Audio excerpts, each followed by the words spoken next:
மெய்ப்பனின் குரல் வழங்கும் திருமறை தீபங்கள்.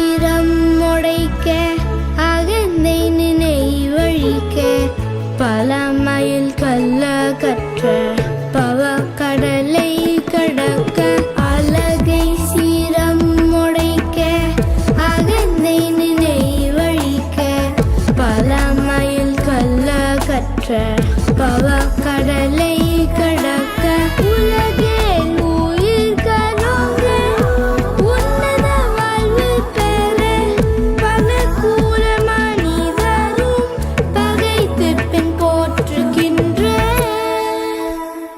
சிலுவையோ புனித சின்னம். சிலுவையோ புனித சின்னம். ஜெகத்து ரட்சகன் இயேசு மரித்துயிர்த்தெழுந்த சிலுவையோர் புனித சின்னம். நம்முடைய பிதாவாகிய கடவுளாலும் ஆண்டவராகிய இயேசு கிறிஸ்துவாலும் நம் அனைவருக்கும் கிருபையும் சமாதானமும் உண்டாவதாக. கிறிஸ்துவுக்குள் பிரியமானவர்களே, உங்கள் அனைவரையும் இந்த உபவாச காலங்களுடைய காலை தியானத்தின் மூலமாக உங்களை சந்திப்பதிலே மகிழ்ச்சி அடைகிறேன். சிலுவையை மையப்படுத்தி நாம் எல்லா காரியங்களையும் நாம் செய்து வருகிறோம். சிலுவையை அணிகலனாக அணிந்து கொள்ளுகிறோம். ஒருவேளை பிள்ளைகளை ஆசீர்வதிக்கும் பொழுதோ அல்லது பிள்ளைகள் ஏதாவது ஒரு நிகழ்விற்கு செல்லும் பொழுதோ அவர்களை அழைத்து அவர்களுக்கு சிலுவை அணிவித்து அவர்களை ஆசீர்வதித்து அனுப்புவது வழக்கமாக இருக்கிறது.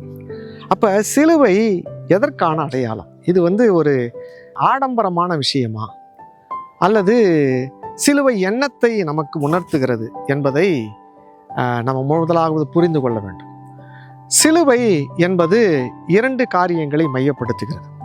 சிலுவையை ஒவ்வொரு மனிதனும் அணிந்து கொள்ளுகின்ற பொழுது ஆண்டவராகிய இயேசு கிறிஸ்துவினுடைய மரணத்திற்கு நானும் ஒரு காரணம் என்பதை முதலாவது அது வெளிப்படுத்துகிறது. It's a sign of guilt. இரண்டாவதாக, இந்த சிலுவையின் மூலமாகத்தான் ஆண்டவருடைய மரணத்தின் மூலமாய் எனக்கு மீட்பு கொடுக்கப்பட்டிருக்கிறது என்பதையும் இந்த சிலுவை உணர்த்துகிறது. And it's a sign of protection. ஆகவே சிலுவை அணிந்து கொள்ளுகிற ஒவ்வொரு மக்களும் இதை முழுமையாக புரிந்து கொள்ளணும்.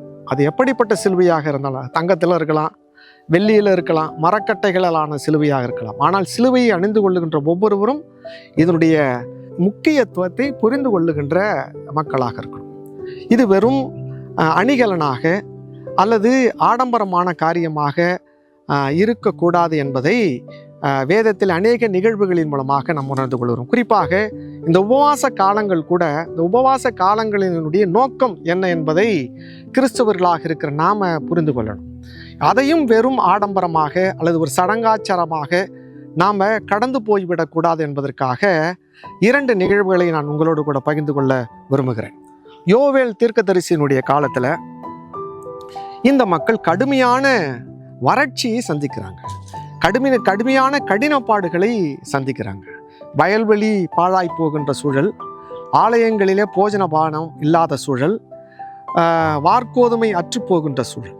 அப்போ எல்லா தரப்பு மக்களும் எல்லா காரியங்களும் பாழ்பட்டு கிடக்கின்ற சூழலில் யோவேல் தீர்க்கதரிசி இந்த மக்களை ஆண்டவரிடத்தில் திரும்பும்படியாக அழைக்கிறார் என்று சொல்லி பார்க்கிறோம். அப்போ யோவேல் தீர்க்கதரிசன புத்தகம் 1ஆம் அதிகாரம் 14ஆம் வசனத்தில் என்ன சொல்றாருன்னா, பரிசுத்த உபவாச நாளை நியமியுங்கள், விசேஷித்த ஆசரிப்பை கூறுங்கள், மூப்பரையும் தேசத்தின் எல்லா குடிகளையும் உங்கள் தேவனாகிய கர்த்தரின் ஆலயத்திலே கூடி வர செய்து கர்த்தரை நோக்கி கூப்பிடுங்கள் என்று சொல்லி எல்லா மக்களையும் அழைக்கிறார் என்று சொல்லி பார்க்கிறோம். பிறந்த குழந்தை முதற்கொண்டு புதியதாய் திருமணமானவர்கள், தேசத்தினுடைய அதிபதிகள், நண்பர்கள், குடும்ப உறவுகள் எல்லோரையும் ஆண்டவரிடத்தில் திரும்பும்படியாக யோவேல் தீர்க்கதரிசி அழைக்கிறார். எப்படி திரும்ப வேண்டும் என்று சொல்லி பார்த்தீங்கன்னா, உபவாசத்தோடும் அழுகையோடும் புலம்பலோடும் ஆண்டவரிடத்தில் நீங்கள் வெளிப்படையாய் நீங்கள் வர வேண்டும் என்று சொல்லி யோவேல் தீர்க்கதரிசி அழைக்கிறார் என்று சொல்லி பார்க்கிறோம். இந்த விசிபிள் ஆக்ட் ஆஃப் டிவோஷன், அதாவது வெளிப்படையாக ஆண்டவரை நீங்கள் ஆண்டவரிடத்தில் நீங்கள் பேசணும் என்று சொல்லி இந்த மக்களை யோவேல் தீர்க்கதரிசி அழைக்கிறதை பார்க்கிறோம். ஆனால் மத்தேயு சுவிசேஷம் 6ஆம் அதிகாரம் 17ஆம் வசனத்தில் நம்ம வாசிக்கும் பொழுது, நீயோ உபவாசிக்கும் பொழுது அந்த உபவாசம் மனுஷர்களுக்கு காணப்படாமல் அந்தரங்கத்தில் இருக்கிற உன் பிதா காணப்படும்படியாக நீ அதை செய்ய வேண்டும் என்று சொல்லி மத்தேயு சுவிசேஷத்தின் மூலமாக ஆண்டவர் அழைக்கிறதை பார்க்கலாம். யோவேல் தீர்க்கதரிசியிலே நீங்கள் வெளிப்படையாக உங்கள் அழுகையோடும் புலம்பலோடும் உபவாசத்தோடும் நீங்கள் ஆண்டவரிடத்தில் திரும்ப வேண்டும் என்று சொல்லி அழைக்கிற ஆண்டவர், with visible act of devotion சொல்லுகின்ற ஆண்டவர் இங்கே he takes opposite perspective from Joel. அதாவது அதற்கு யோவேல் தீர்க்கதரிசி சொல்லுகிற விஷயத்திற்கு எதிரான விஷயத்தை சொல்றார். என்னன்னாக்கா, நீங்கள் உபவாசிக்கும் பொழுது நீங்கள் அறைகளை சாத்தி கொண்டு உங்கள் அந்தரங்கத்தில் இருக்கிற பிதா மட்டும் காணும்படியாக நீங்கள் உபவாசிக்க வேண்டும் என்று சொல்றார். அப்ப நம்முடைய உபவாசம் அல்லது அழுகையும் புலம்பலும் ஆண்டவருக்கும் நமக்கும் இடையே இருக்கின்ற உறவை பலப்படுத்துவதற்கான நிகழ்வாக பார்க்கப்படுகிறது. அப்ப இந்த பலப்படுத்துகிற நிகழ்வில் சடங்குகளுக்கு இடமில்லை, ஆடம்பரங்களுக்கு இடமில்லை. அப்ப நம்மை அறைக்குள்ள ஆண்டவர் அழைக்கின்ற பொழுது ஏதோ ஒன்று ஆண்டவர் விரும்புகிறார் என்று சொல்லி பார்க்கிறோம். அப்ப இந்த வெளிப்படையான காரியங்களின் மூலமாக ஆண்டவர் விரும்புகின்ற சில விஷயங்கள் இந்த வெளிப்படையான நிகழ்வுகளிலே ஆண்டவர் அதை பார்க்கிறதில்லை. ஆகவே தான் அறைக்குள் அழைக்கிறேன். என்னன்னா, உங்களுக்கும் ஆண்டவருக்கும் இடையே இருக்கின்ற உறவிலே உண்மை தன்மை இருக்கணும், உங்களுக்கும் ஆண்டவருக்கும் இடையே இருக்கின்ற உறவிலே நெருக்கம் இருக்கணும். நீங்கள் மனத்தாழ்மையோடு ஆண்டவரிடத்துல when you come before God, கடவுளுக்கு முன்பாக நீங்கள் வரும்பொழுது ரொம்ப மனத்தாழ்மையோடு ஆண்டவரிடத்துல வரணும். இது நீங்கள் வெளிப்படையாக செய்கின்ற காரியங்களில் இல்லாமற் போகின்ற காரணத்தினாலே நீங்கள் அறைக்குள் பூட்டி கொண்டு நீங்கள் ஆண்டவர் மாத்திரம் பார்க்கிற விஷயங்களை நீங்கள் செய்ய வேண்டும் என்று சொல்லி அழைக்கிறதை பார்க்கிறோம். அப்போ இந்த சிலுவை நம்ம ஏற்கனவே பார்த்தோம், it is a sign of guilt and it's a sign of protection. நீங்கள் காயின் ஆபேலுடைய கதையிலே பார்க்கும் பொழுது, காயின் ஆபேலை கொலை செய்கிறான். கொலை செய்யும் பொழுது ஆண்டவர் காயினை சபிக்கிறதை பார்க்கிறோம். சபிக்கும் பொழுது காயின் என்ன சொல்கிறாருன்னா, ஐயோ இந்த தண்டனை எனக்கு ரொம்ப பெரியதாக இருக்கிறது, இதை என்னால் சகித்து கொள்ள முடியாது அப்படின்னு சொல்லும் பொழுது, என்னை பார்க்கிற ஒருவனும் என்னை கொன்று போடுவானே என்று சொல்லி ஆண்டவரிடத்தில் முறை இடுகின்ற பொழுது ஆண்டவர் காயின் மேலே ஒரு அடையாளத்தை போடுகிறார். இப்போ அந்த அடையாளம் என்ன விஷயத்தை சொல்ல வருகிறது அப்படின்னு சொல்லி பார்த்தீங்கன்னாக்கா, காயின் தன்னுடைய சகோதரனாகிய ஆபேலை கொலை செய்தவன் என்பதற்கான அடையாளம். It's a sign of guilt. அதை போலவே இந்த அடையாளத்தை பார்க்கிற ஒருவனும் காயினை கொலை செய்யக்கூடாது என்பதற்காக ஆண்டவர் அந்த அடையாளத்தை போடுகிறார். அப்போ இவனை கொலை செய்கிற ஒருவன் மேலும் 7 பழி சுமரம் என்று சொல்லி ஆண்டவர் அந்த பாதுகாப்பையும் காயினுக்கு கொடுக்கிறார் என்று சொல்லி பார்க்கிறோம். அப்போ இந்த அடையாளம், காயின் மேல் போடப்பட்ட அடையாளம் 2 விஷயங்களை உணர்த்துகிறது. ஒன்று, அவன் குற்றவாளி என்பதை உணர்த்துகிறது. அதே சமயத்தில் அவனுடைய பாதுகாப்பின் அடையாளமாகவும் பார்க்கப்படுகிறது. ஆகவேதான் சிலுவையும் நாம் குற்றவாளி என்பதை உணர்த்துகிறது.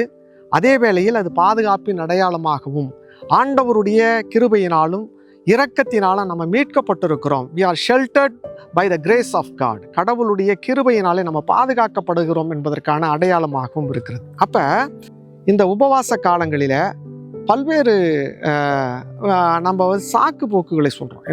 என்ன சொல்கிறேன்னாக்கா, நான் சரியாக உபவாசம் தான் இருக்கிறேன், ஆனால் என்னால் என்ன பண்ண முடியல, இதையெல்லாம் என்னால் விட முடியவில்லை என்று சொல்லி பல்வேறு சமயங்களில் நம்ம சொல்லுகிறோம். அப்போ நீங்கள் பார்க்கும் பொழுது ரோமர் 7ஆம் அதிகாரம் 19ஆம் வசனத்தில், நான் விரும்புகிறதை செய்யாமல் நான் விரும்பாததை செய்கிறேன், அப்படி நான் விரும்பாததை செய்தால் நான் அல்ல, எனக்குள்ள இருக்கிற பாவமே அதை செய்கிறது என்று சொல்லி பழியை தூக்கி என்ன பண்ணுறோம், பாவத்தின் மேலே பாவத்தின் மேல் போடுகிறோம். அப்போ நாம் பாவத்தின் மேலே பழியை போட்டு என்னால் முடியல அப்படின்னு சொல்லி நம்ம தட்டி கழித்து விட்டு போகின்ற மக்களாக இருக்கிறோம். we need to confront sin. And lustful thoughts.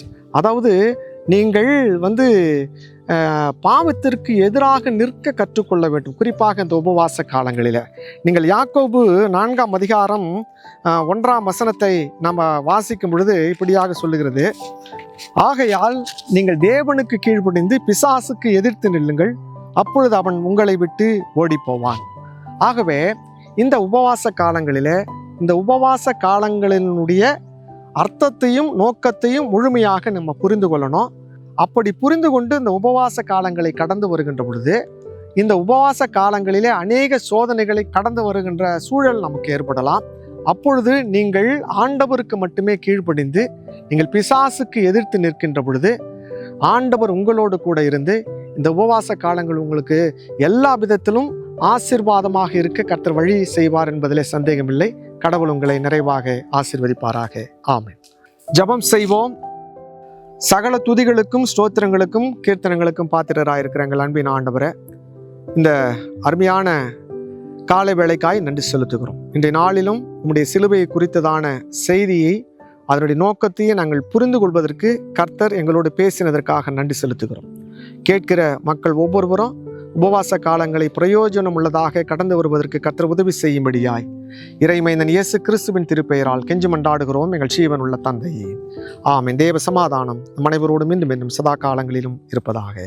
Amen.